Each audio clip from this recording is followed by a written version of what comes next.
इबादिहिल्लज़ीना इस्तफ़ा अम्मा बअद फ़अऊज़ु बिल्लाहि मिनश शैतानिर रजीम बिस्मिल्लाहिर रहमानिर रहीम क़ाल अल्लाहु तआला फ़ी मक़ामिन आख़र वसियाबक फ़ताहिर वरुज्ज़ फ़हजुर वक़ाल अन्नबिय्यु सल्लल्लाहु अलैहि वसल्लम अत्तुहूरु शत्रुल ईमान औ कमा क़ाल अन्नबिय्यु सल्लल्लाहु अलैहि वसल्लम।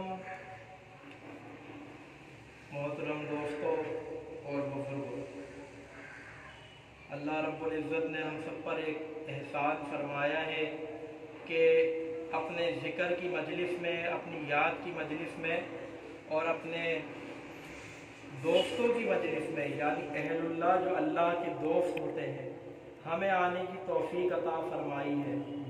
और अल्लाह रब्बुल इज़्ज़त ने एहसान फरमाया कि हमें अपना नाम लेने की तौफीक अता फरमाई है। तो ये मजालिस ऐसी हैं कि जहाँ पर आकर बंदा अपनी बख्शिश के लिए बैठता है कि अल्लाह मुझ पे नज़र रहमत फरमा दे और मैं बख्शा जाऊं। इन्हीं मजालिस के बारे में रसूल खुदा सरवर कौनो मकाम सल्लल्लाहु अलैहि वसल्लम ने इरशाद फरमाया कि जब तुम जन्नत के बागीचों से गुजरो तो कुछ चल लिया करो। सहाबा ने अर्ज किया कि या रसूलल्लाह, हमें फरमा दीजिए, बता दीजिए कि जन्नत के बागीचे क्या हैं। तो रसूलुल्लाह सल्लल्लाहु अलैहि वसल्लम ने इरशाद फरमाया कि जन्नत के बागीचे दुनिया में जिक्रुल्लाह के हल्के हैं।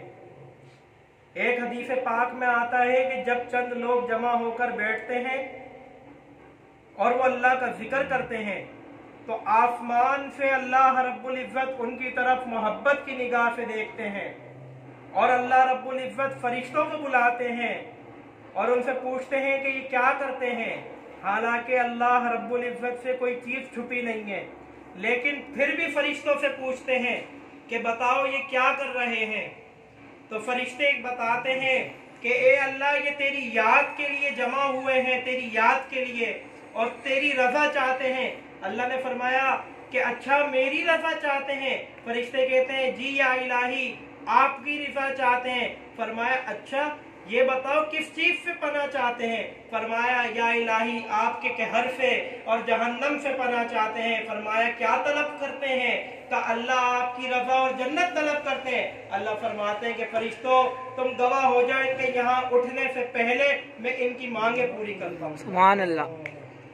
तो जन्नत के हल्के, जन्नत के बागीचे इस दुनिया में ये जिक्रुल्लाह के हल्के हैं।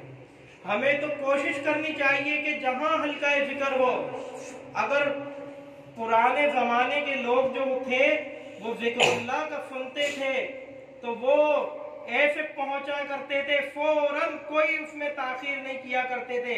अल्लाह के जिक्र को हर चीज पे, हर जमाने के काम पर मुकद्दम कर दिया करते थे। एक बुजुर्ग ने फरमाया कि अगर तुम्हें हल्का जिक्र मिल जाए तो इस्तात हो तो सर के बल पहुंचो, अगर तुम में चल के जाने की इस्तात ना हो तो तुम सर के बल पहुंचो। और आज हमारे दिलों से इन मजालिस की कदर खत्म हो चुकी है कि ये मजालिस जब हम कायम करते हैं तो अल्लाह रब्बुल इज़्ज़त की निगाह हमारे ऊपर खास हो जाती है। वजह फरमाया रब्बुल इज़्ज़त ने कुरान करीम में कि फज़कुरूनी अज़कुरकुम, मुझे याद करो मैं तुम्हें याद करूंगा। बंदा मजमे में अल्लाह को याद करे तो अल्लाह उससे बेहतर मजमे में उसे याद करेगा। हम यहाँ सारे दोस्त जमा हो गए, अल्लाह का जिक्र किया, हमने अल्लाह का जिक्र किया, अल्लाह ने हमें भी याद किया। हमने इंसानों के मजमे में किया, उसने उन मासूम मलाइका के इज्तिमा में हमारा तज़किरा किया है, हमें याद किया है। हम अकेले करते हैं, वो हमें अकेले याद करता है। फरमाया मेरे मुर्शिद हजरत ख्वाजा तनवीर हुसैन नक्शबंदी साहब रहमतुल्लाह अलैह फरमाते थे, एक मरतबा अर्ज किया कि हजरत ये बता दें कि हमें मालूम कैसे हो कि एक मरतबा अल्लाह कहते हैं तो ये कबूल हुआ या ना कबूल हुआ। फरमाया कि अल्लाह तो खालिक कुल्लु शैइन है, अगर अल्लाह ने तुझे दोबारा अल्लाह कहने की तौफीक दी तो समझ जा कि पहले वाला अल्लाह कहना तेरा कबूल हो गया है। सुभान अल्लाह। कि अल्लाह चाहता तो तुझे तौफीक ही ना देता तू उसका नाम ले सके, लेकिन तूने जो दोबारा अल्लाह कह दिया, ये दलील है कि तेरा पहला अल्लाह के ना रब्बुल इज्जत ने कबूल फरमा लिया है। तो हमें तो शुक्र अदा करना चाहिए कि अल्लाह रब्बुल इज्जत ने हमें ऐसी मजालिस अता फरमाई हैं, ऐसे लोग अता फरमाए हैं। जन्नत के 8 दरवाजों में सबसे बड़ा दरवाजा जो है, उस दरवाजे से खालिफतन जाकिरीन दाखिल होंगे। रोजे वालों के लिए एक दरवाजा, नमाज वालों के लिए एक दरवाजा, ज़कात हज वालों के लिए एक दरवाजा, जाकिरीन के एजाज में बड़ा दरवाजा होगा। उस दरवाजे से ये जाकिरीन जो जिंदगी भर अल्लाह रब्बुल इज्जत का जिक्र करते रहे, इस दरवाजे से दाखिल होंगे। तो ये जन्नत के हलके हैं, जन्नत के बागीचे। हमें तो कोशिश करनी चाहिए कि इन हलकों में जुड़ें। अब हर इबादत की रूह क्या चीज है? जिक्र है। और जिक्र की रूह क्या चीज है? वह है इंसान का पाक होना, इंसान को तहारत हासिल होना। और कैसे हो? नबी अलैहिस्सलाम ने जो मौजू शुरू किया, अब मैं उस मौजू की तरफ आता हूं कि अल्लाह ने फरमाया वसियाबा का फताहिर, अपने कपड़ों को पाक रखो, वरुज व फहजुर, गंदगी से दूर रहो। आज हमें मालूम नहीं है कि हमारे कपड़े पाक हैं या नापाक हैं, लेकिन पाकी नापाकी की तमीज खत्म हो चुकी है और हम इस चीज का ख्याल भी नहीं करते। रसूल खुदा सरवर कौनो मकाम सल्लल्लाहु अलैहि वसल्लम ने इरशाद फरमाया कि कल कयामत के दिन कुछ लोग ऐसे आएंगे कि जिनकी इबादतें बहुत होंगी, लेकिन नापाकी की वजह से, पाकी का ख्याल न रखने की वजह से उनकी इबादतें अल्लाह रब्बुल इज्जत उनको लौटा देंगे। तो ये पाकी का ख्याल करना कितना जरूरी है इस बारे में कि हर चीज में किस तरीके से। ऐसी एक मसला है कि यह मसला आजकल उमूमन लोगों को मालूम नहीं है, इसलिए मैंने काफी दिन से सोच रखा था कि यह मसला मैं बयान करूंगा। जिस दिन से मैंने खुद पढ़ा कि जब इस्तिंजा की हाजत होती है पेशाब के बाद, तो पहले जमाने में लोग पत्थर से इस्तिंजा किया करते थे, लेकिन अब के जमाने के अंदर पानी डाल के काफी समझते हैं। लेकिन ये जो हमारी रगे हैं अंदर, जिस्म का जो निज़ाम है, इसके जरिए से कि आदमी जब पेशाब कर लेता है, आजकल उजलत ज्यादा होती है, ऐसे ही पानी डाला और क्या नाम है शलवार पहनी और चले गए बाहर, हालांकि फिर जो अंदर जो पेशाब के कतरे जाम हो जाते हैं वो निकलते रहते हैं, उन्हें जगह चाहिए होती है। जब ये रगे रिलैक्स होती हैं, काफ़ी देर से आदमी ने पेशाब रोका है, देखा है कि ये मुस्तकिल तौर पे थोड़ी थोड़ी देर के बाद जब पेशाब करने जाता है, पेशाब रुक जाता है, फिर पेशाब आ जाता है, फिर पेशाब आ जाता है। तो इसकी वजह से जब गुर्दे जो हैं ये तंगी का शिकार हुए हुए होते हैं कि आदमी जब पेशाब कर लेता है तो फौरन उजलत में खड़ा ना हो। इसके बाद क्या होता है, अब देखें कि एक आदमी उजलत में पेशाब किया, अब कतरे रिफने ऐसी पानी डाल के, जो कतरे लगे हुए थे उन्हीं के ऊपर पानी डाल लिया और वही शलवार पहन ली। अब उसके जरिए क्या हुआ कि वो जो कतरे थे वो पानी लग के जो शलवार के ऊपर हिस्सा लगा वो भी हो गया नापाक। अब ऐसी नमाज पढ़ रहे, ऐसी कुरान पढ़ रहे, ऐसी जा रहे, तो ये सारी चीजें जो है ये नापाकी के जुमरे में आ गई। तो इस वजह से इस्तिंजे का खालिफतन ख्याल रखें कि पहले जमाने में तो मिट्टी का जो पत्थर होता था, मिट्टी का डेला होता था, उसके जरिए पेशाब को बिल्कुल खुशक कर लिया जाता था। लेकिन इस जमाने में क्योंकि पानी है, मिट्टी डेलों का कोई तसव्वुर नहीं है, इस वजह से इस चीज का ख्याल रखा करें।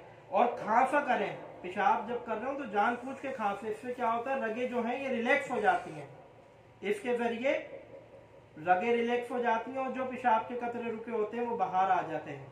और टिश्यू पेपर का इस्तेमाल इस्तिंजा में करें लाजमी तौर पर, कि टिश्यू पेपर जो हो उसके बाद जब खुशक कर लें पेशाब के कतरों को, फिर पानी डालें, उसके बाद फिर शलवार पहनें। इस तरीके से और दीगर चीज़ों में, कहीं बाइक पे जा रहे, कहीं पानी पड़ा है, कहीं गंदगी लग गई, गटर के पानी आजकल जगह जगह हमारे मुल्क में सीवरेज की प्रॉब्लम है, गटर का पानी लग गया, तो जब तक इंसान का जिस्म पाक नहीं होगा उसकी रूह पाक नहीं हो सकती। पहले रंग जिस्म पे जमता है, उसके बाद फिर रूह के अंदर दाखिल होता है। तो रूहानी पाकी के लिए जिस्मानी पाकी बहुत जरूरी है। जाहिर बात है इबादतों की रूह जब नसीब होगी, इबादतों की रूह कि जब इंसान का जाहिर पाक होगा। जाहिरन गुनाहों से बचने की कोशिश करे, जाहिरन कोशिश करे, और जब ज़ाहिरन गुनाहों से बचने की कोशिश करेगा तो अल्लाह ताला उसको बातिनन गुनाहों से बचा लेंगे। तो पहले अपने ज़ाहिर के ऊपर मेहनत करनी चाहिए इंसान को कि मेरा ज़ाहिर संवर जाए। कि एक आदमी उमूमन इम्तिहानात में एक आदमी चीटिंग करता है, नकल करता है, और एक आदमी को याद होता है। अब जो याद करने वाला बंदा होता है वो चीटिंग करने वाला कहीं ना कहीं आसपास उसके आ ही जाता है। तो हमें भी चाहिए कि हम फुलाहा की, औलिया की नकल करें। एक ना एक दिन ऐसा आएगा कि असल हो ही जाएगा। कल क़यामत के दिन हजरत मूसा अलैहिस्सलाम का हुलिया बनाकर 70,000 के करीब जादूगर आए। रब्बुल इज़्ज़त ने उन सबको मुसलमान होने की तौफीक अता फरमा दी, ईमान अता फरमा दिया। वजह अल्लाह ने फरमाया कि मेरे कलीम का हुलिया बनाकर आया है, मेरे कलीम का हुलिया बनाकर आया है। इस वजह से इन सबको मैं ईमान की दौलत से सरफराज करता हूँ।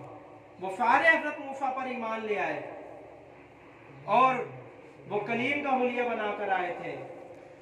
लेकिन जिन्होंने प्यारे हबीब सल्लल्लाहु अलैहि वसल्लम का हुलिया बनाया होगा, आप अलैहिस्सलाम की नकल की होगी। पहले नकल फिर असल। पहले नकल करें, कोशिश करें कि आप सल्लल्लाहु अलैहि वसल्लम की नकल कर सकें। आपकी तबा के लिए आपकी नकल पढ़ेंगे तो हम देखेंगे कि क्या क्या चीज़ें, अच्छा रसूलुल्लाह सल्लल्लाहु अलैहि वसल्लम खाना ऐसे खाते थे, मैं भी इस तरीके से कोशिश करूं। आप अलैहिस्सलाम क़ज़ाए हाजत के लिए ये हुक्म दिया, मैं इस तरीके से करूं। आपने पानी पीने के लिए ये हुक्म दिया, मैं इस तरीके से करूं। आप इमामा शरीफ ऐसे लगाते थे, आप अलैहिस्सलाम लिबास ऐसा पहनते थे, आप अलैहिस्सलाम ऐसे चला करते थे, आप अलैहिस्सलाम ऐसे जाया करते थे, ऐसे आया करते थे। जब आदमी सुन्नतों को अपना लेगा तो अल्लाह रब्बुल इज़्ज़त इस पर खास फजल फरमा देंगे। वजह यह है कि उधर कलीम का हुलिया बनाने पर 70,000 जादूगर जो मूसा के मुकाबले में आए सबको बख्श दिया। और फिर तो ये है ही लाडली उम्मत। तो इंसान को चाहिए कि अपनी पाकी का खास तौर पर ख्याल रखे। क्या नबी इस्लाम ने इरशाद फरमाया, तुहूर शत्रुल ईमान, कि तहारत जो है, पाकी, ये ईमान का हिस्सा है। और जब पाकी नहीं होगी जिस्म में तो रूह में कहां से पाकी होगी। इबादत भी ना पाकी की हालत में जब की जाए, कि आदमी को पता ही ना चले कि मेरे कपड़े पाक हैं या ना पाक। हालांकि अल्लाह ने हर एक को मुकल्लफ बनाया इस चीज का कि उसे पता चल जाता है कि मेरे कपड़े पाक हैं या ना पाक हैं। इस चीज का बड़ा ख्याल रखें। और ये जो मसला मैंने आपको समझाया इसका भी बड़ा ध्यान रखिएगा।